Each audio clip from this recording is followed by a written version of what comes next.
തൃശൂർ കടങ്ങോട് ഖാദർപടിയിൽ വീടുകൾക്ക് നേരെ കല്ലേറ് പരമ്പര. രാത്രിയിലാണ് അജ്ഞാതർ കല്ലേറ് നടത്തുന്നത്. ആളെ കണ്ടെത്താൻ കഴിയാത്തതിനാൽ പ്രദേശവാസികൾ പരിഭ്രാന്തിയിലാണ്.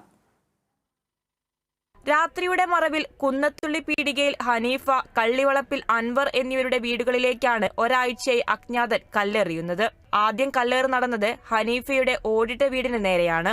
ജനുവരി 27 രാത്രി 9:30-യോടെയായിരുന്നു ആക്രമണം. കല്ലേറിൽ വീടിന്റെ മേൽക്കൂരയുടെ ഓട് പൊട്ടി കല്ല് അടുക്കളയിൽ വീണു. വീട്ടുകാർ പുറത്തിറങ്ങി തിരച്ചിൽ നടത്തിയെങ്കിലും ആളെ കണ്ടെത്താൻ കഴിഞ്ഞില്ല. ഇക്കഴിഞ്ഞ ശനിയാഴ്ച രാത്രി 9:30-ന് വീണ്ടും കല്ലേറുണ്ടായി. പരാതിപ്പെട്ടതിനെ തുടർന്ന് പോലീസ് സ്ഥലത്തെത്തിയെങ്കിലും തുടർ നടപടികളൊന്നും ഉണ്ടായില്ലെന്ന് വീട്ടുകാർ പറയുന്നു.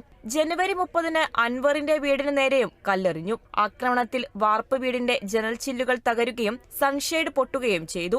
ഒരു കല്ല് എയർഹോളിലൂടെ കടന്ന് അടുക്കളയുടെ റാക്കിന് മുകളിലും വീണു. തുടർന്ന് കഴിഞ്ഞ 2 ദിവസമായി പരിസരവാസികൾ ആളെ കണ്ടെത്താൻ കാവലിരിക്കുന്നുണ്ട്.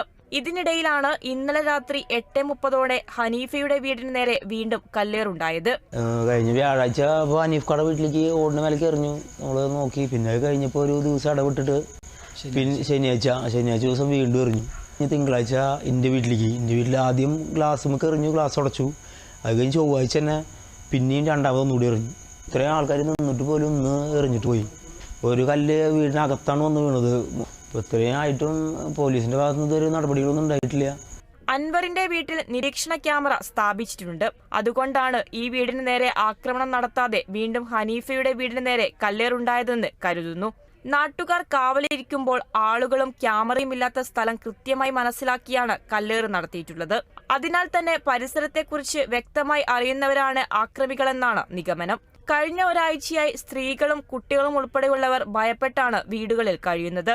സംഭവത്തെ ഗൗരവത്തോടെ കണ്ട് പോലീസ് കാര്യക്ഷമമായി അന്വേഷണം നടത്തണമെന്നാണ് നാട്ടുകാരുടെ ആവശ്യം. Kerala vision news, Thrissur.